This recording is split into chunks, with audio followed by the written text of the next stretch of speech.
एक आदमी के पास फोन आता है और कहता है कि अगर अपने बेटे की लाश चाहिए तो जल्दी से मेरे अकाउंट में 1 लाख रुपए ट्रांसफर कर दो। पिता काफी डर जाता है, घबरा जाता है, इस वारदात के बारे में जानने की कोशिश करता है और लड़के की लाश को ढूंढने का प्रयास करता है। पूरी वारदात जानकर पुलिस भी सुन्न रह जाती है। नमस्कार दोस्तों, स्वागत है आप सभी का एक बार फिर से।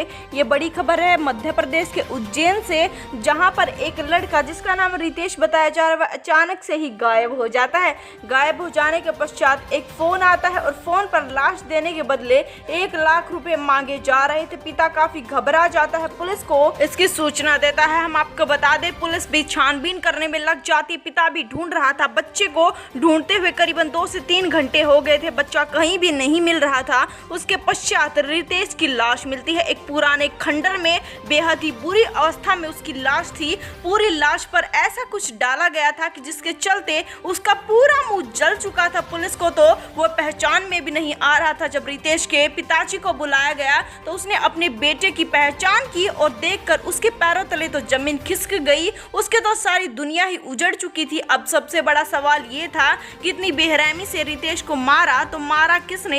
इस वजह से पुलिस सीसीटीवी फुटेज चेक करना शुरू कर देती है तो पाती है कि 6:30 बजे रितेश कोचिंग से आता है और फिर बस स्टैंड पर कुछ समय तक एक लड़के के साथ रुक रहा था और फिर बस स्टैंड के पश्चात उस लड़के के साथ ही कहीं पर जा रहा था। इस सीसीटीवी के जरिए ही उस लड़के को पहचानने की कोशिश की जाती है। बाद में रितेश का पापा उस लड़के की पहचान करता है और बताता है कि ये रितेश का एक दोस्त है जिसका नाम सत्यम बताया जा रहा है। उसके बाद सत्यम के घर पर जाया जाता है, पर सत्यम घर पर पहले से ही मौजूद नहीं था। इस वजह से पुलिस आसपास के घरों में छापेमारी करती है और सत्यम अपने ताऊ के घर पर मिलता है। सत्यम को गिरफ्तार कर लिया जाता है। सत्यम से इस बारे में पूछा जाता है तो साफ साफ मना कर देता है। वह कहता है कि नहीं, मैंने रितेश को बस स्टैंड पर छोड़ दिया था, उसके पश्चात वह कहां पर गया मुझे नहीं पता। पर पुलिस को शक हो चुका था। सख्ताई से पूछताछ करती है तो वह सारा सच कबूल देता है। वह कहता है कि मैं ही उसे दूर खंडर में लेकर गया था। सत्यम का कहना यह है कि वीडियो गेम खेलते समय रितेश ने मुझसे 5,000 रुपए उधार लिए थे,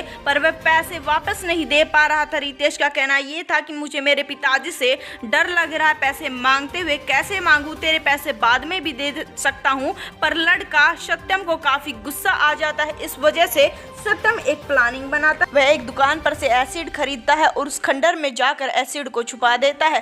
फिर बाद में अपने दोस्त को, जो कि कोचिंग से अभी अभी आया था, उसे लेकर वहीं पर खंडर पर जाता है और दोनों के दोनों पैसे से रिलेटेड बात करना शुरू कर देते हैं। पर बात करते करते सत्यम और रितेश में काफी लड़ाई हो जाती है। लड़ाई इतनी बढ़ जाती है कि हाथापाई हो जाती है। उसके पश्चात सत्यम ऊपर होता है और लड़का नीचे होता है। सत्यम कोहनी से जोर से दबाकर उसकी हत्या कर देता है। इतनी बेरहमी से हत्या कर देने के पश्चात वह वो एसिड निकालता है जो कि उसने खरीदा था और लड़के के चेहरे पर डाल देता है ताकि ये चेहरा जल्दी से गल जाए और कोई भी इसकी पहचान न कर सके। इसके पश्चात पुलिस अब आरोपी को गिरफ्तार कर चुकी है। इस वीडियो को जितना हो सके उतना शेयर कर दे, चैनल को सब्सक्राइब कर दे। हम आपसे मिलेंगे एक बार फिर से। धन्यवाद।